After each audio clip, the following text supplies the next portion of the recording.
በሰማይ ማግባት መጋባት የለም። የክርስቶስ ፍቅር ጸጋና ሰላም ይብዛላችሁ ወገኖቻችን። ይህንን መልእክት የምትሰሙ ሼር፣ ኮፒ ሊንክ እያደረጋችሁ ለሁሉም ሰው አድርሱ። ዛሬ የምናየው ከምጽአት ከፍርድ በኋላ ከትንሣኤ በኋላ ያለው ህይወት ምን ይመስላል የሚለውን ነው።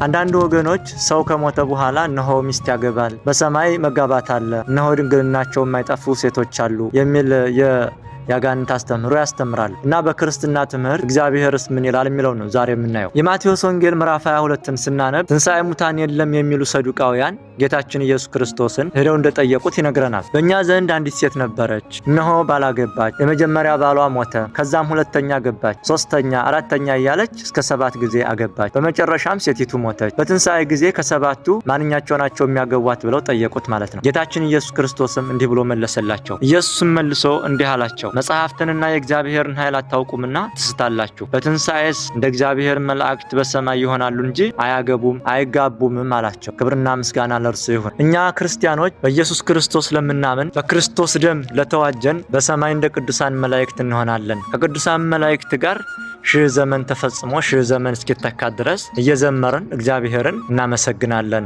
እንጂ በሰማይ ማግባት መጋባት የለም። ዲያብሎስ የሰው ልጆችን ደካማ ጎን ስለሚያውቅ የወንድ ልጅ ደካማ ጎኑ ሴት እንደሆነች ስለሚያውቅ እነሆ በገነት ድንግልናቸው የማይጠፋ ሴቶች አሉ እያለ ህዝቡን ተጫወተበት ማለት ነው።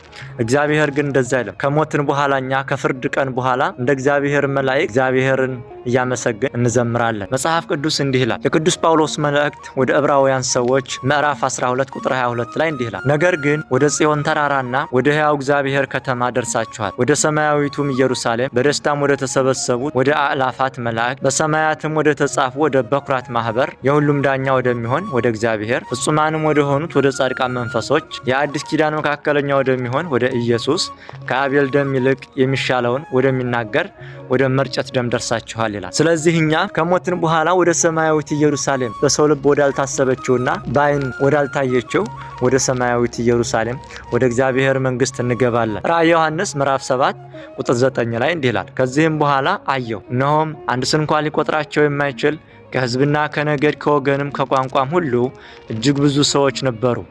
ነጭ ልብስም ለብሰው የዘንባባንም ዝንጣፊዎች በእጆቻቸው ይዘው በዙፋኑና በበጉ ፊት ቆሙ። በታላቅም ድምፅ እየጮሁ በዙፋኑ ላይ ለተቀመጠው ለአምላካችንና ለበጉ ማዳን ነው አሉ። መላእክቱም ሁሉ በዙፋኑና በሽማግሌዎቹ በአራቱም እንስሳዎች ዙሪያ ቆመው ነበር። በዙፋኑም ፊት በግንባራቸው ተደፉ፣ ለእግዚአብሔርም እየሰገዱ አሜን፣ በረከትና ክብር ጥበብም ምስጋናም ውዳሴም ኃይልም ብርታትም ከዘላለም እስከ ዘላለም ድረስ ለአምላካችን ይሁን።